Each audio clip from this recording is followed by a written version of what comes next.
Bueno, en esta última momento de la clase nos queda por trabajar cómo explicar la caída o el colapso tolteca. En principio hay acuerdos en situar la debacle a partir de 1125 y hay quienes lo llevan hasta 1150 o 1175 el abandono final.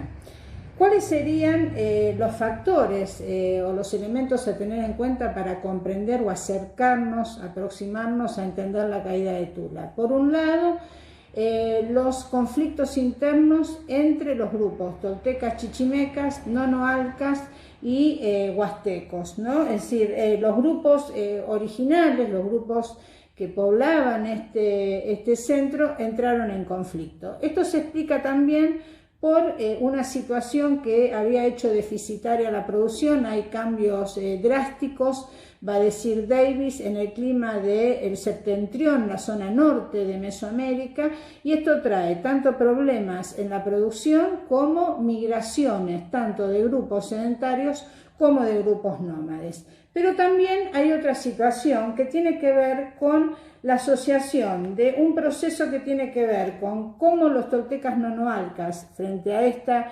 situación dada, emigran hacia el oriente e intentan tomar Cholula, y de hecho lo logran, pero después de un periodo mínimo terminan siendo derrotados por los olmecas y calancas. Y en esa situación piden ayuda estos toltecas chichimecas a pueblos chichimecas del norte, ¿no? Que llegaron allí para rescatar a estos acosados aliados, va a decir Davis, pero llegaron para quedarse. Entonces, de hecho, estos grupos del norte invaden el área circundante a Tula y a Cholula, ¿no?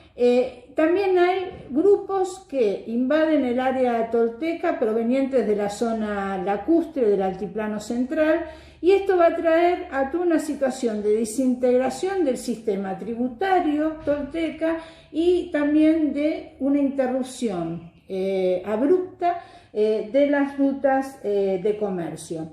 Por supuesto que todo esto tiene un episodio final.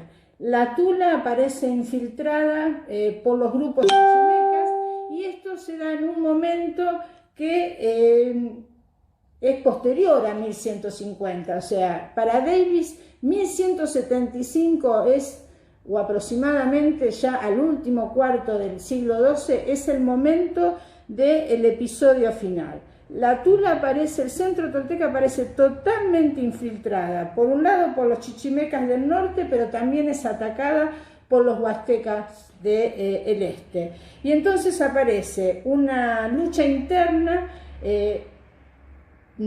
personalizada por Quetzalcóatl, que es el primero y el último gobernante en esta historia mítica, frente a Huemac, ¿no? Este alter ego que está representando una facción rival de Quetzalcóatl. Lo cierto es que en este escenario donde Topiltzin Quetzalcóatl, en esta construcción mítica, termina abandonando Tula, comienza a darse esa invasión de las últimas oleadas chichimecas lideradas por Xolotl. Y esto es lo que inaugura la segunda fase o la segunda etapa del posclásico, que es la fase chichimeca, que perdurará hasta que se configure, tras la derrota de los tepanecas de Azcapotzalco, la Escantlatoloyan. De esa segunda fase vamos a hablar el martes próximo. Y como siempre, antes de despedirnos, el pedido que ya casi es tradicional en nuestros encuentros. Estamos logrando controlar el crecimiento de esta pandemia que nos acosa, pero eso solo es posible si nos quedamos en casa. No salgamos si no es necesario, porque esto lo tenemos que lograr entre todos, y solamente deteniendo esta situación tan acuciante que han traído a nuestros hogares estos tiempos tan aciagos, podremos volver a encontrarnos. Cuídense a los suyos, y probablemente muy pronto nos veremos cara a cara. quédense en casa.